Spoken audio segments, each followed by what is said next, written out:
Our office was neglected because honestly, it's weird shaped and small and I just didn't know how to design it. I did a bunch of brainstorming and I finally came up with a design that I love. It's modern yet warm. Complete with custom waterfall desk, a 12-foot hanging plant wall, and a rotating bookshelf. This video is sponsored by Milanote. Although the room is small, the biggest problem was it just became kind of a dumping ground for all of our leftover furniture. This was a good chance to sort through and get rid of some of the stuff we don't need and make better use of the storage in the closet. This is the wall that is more or less directly behind my desk, and it's the first thing you see when you look into the office. I've decided that I'm going to paint an accent panel right here in the corner. I took my measurements for spacing off of the giant picture window that we have further down on the wall. To try to bring some balance to this room, I'm actually going to add 2 panels of the exact same size on the opposite corner of the room.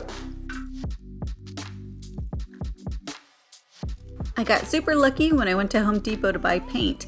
They had a gallon of mist tint Oops paint, almost exactly in the color that I had selected. So I saved myself almost $30.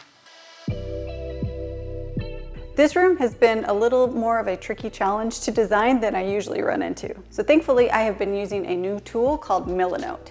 Milanote is this video's sponsor and it is exactly what I needed to help plan a big project like the office makeover. It is an intuitive workspace that helps you organize and visualize your creative ideas on desktop or on mobile. On Milanote you create a variety of boards. Things like material lists or schedules or mood boards. You can place colors, products, designs all next to each other and see how they interact. You can make notes on every item and even draw directly in the app. I use it kind of like a digital notebook. Instead of scribbling on random pieces of paper or even wood and saving images across all platforms on the internet, I have one unified place to store all my inspiration. With the office makeover specifically, it was really helpful to have one place to collect all my product links and create an itemized to-do list. We makers tend to be very visual people and like to have all of our ideas laid out in front of us. I found the mood board templates to be one of the most beneficial options,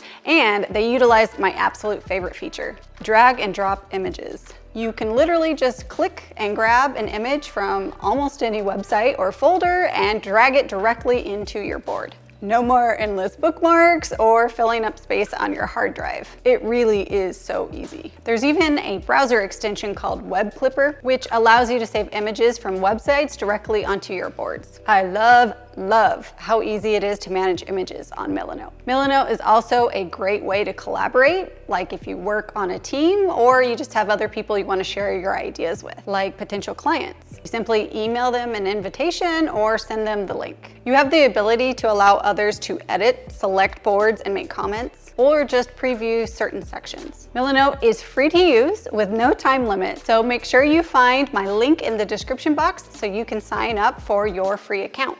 Thank you to Milanote for sponsoring this video and giving me a way to try to organize my crazy brain. Once the paint was dry, I pulled out my laser level and I began to mark out my plant wall. I cut a piece of scrap wood to the exact length to help me mark the spacing between the pots. Unfortunately, none of the locations corresponded with the studs in the wall, so that meant I needed to insert 36 drywall anchors, 2 for each plant hanger. I included links in the description box for all the products that you'll see me using in the video. I'll give you a heads up though, the drywall anchors that came included with these plant pot hangers were trash. The anchors are oversized for the screws that come provided, so I ended up downsizing and using drywall anchors that I already owned. However, the hangers do work with the simple modern Nippon plant pots from IKEA.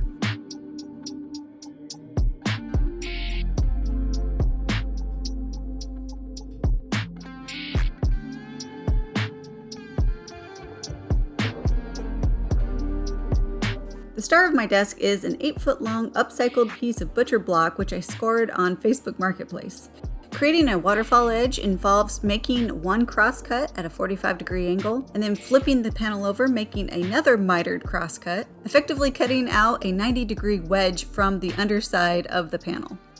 Don't worry, I will be releasing a detailed desk build video where I show the full nitty-gritty details in case you're interested in building a desk like this yourself.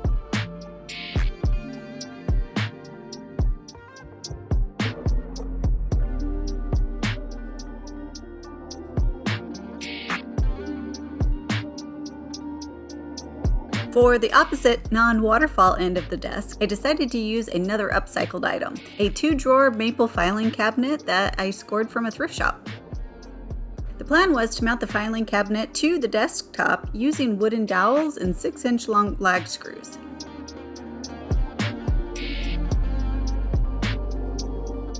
The desktop received 1 coat of oak-colored stain, followed by 2 coats of toner and 3 coats of clear lacquer. I applied 3 coats of pale gray paint to make over the filing cabinet. Once everything was dry, I brought it all inside and connected the 2 pieces together.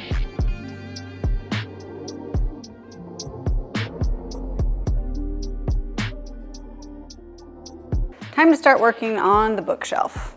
The bookshelf design really gave me a lot of heartburn. I needed to make the best use of the limited space in the office, which meant the bookshelf had to go in the corner of the room. I've seen plenty of corner bookshelves before, but nothing that had the contemporary, custom vibe that I was going for.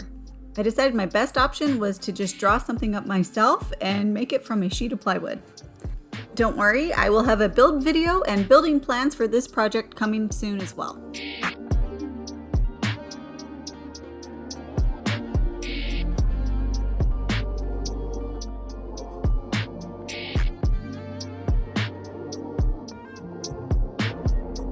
I applied the same aged oak stain to the bookshelf components, which also received the same toner and lacquer combo.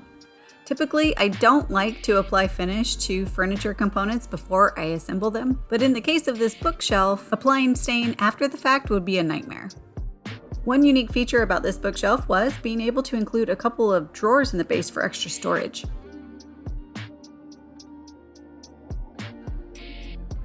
This meant I needed to take extra care during my assembly to make sure everything didn't get too scratched up.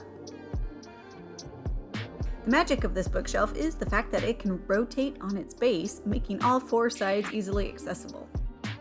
I connected the bookshelf to its base using a 1,000-pound capacity Lazy Susan.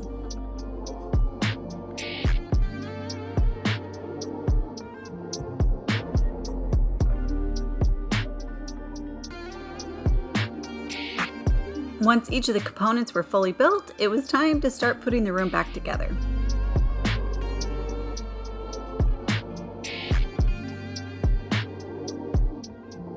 The last thing that I did was to hang my custom play button made by my buddy Jesus from JAR Made. Ready to see my new office?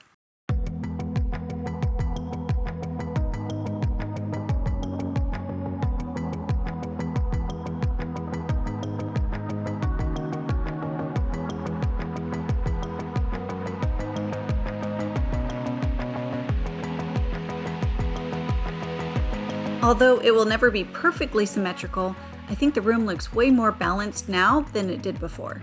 It's become a room I finally want to spend time in.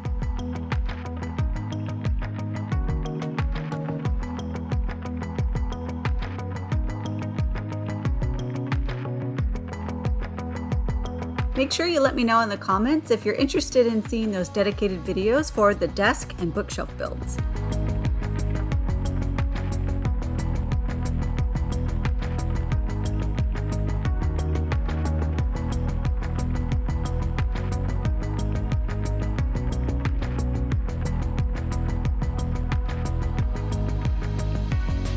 If you want to learn more about the DIY modern house we built ourselves, check out the full Building Modern on a Budget series.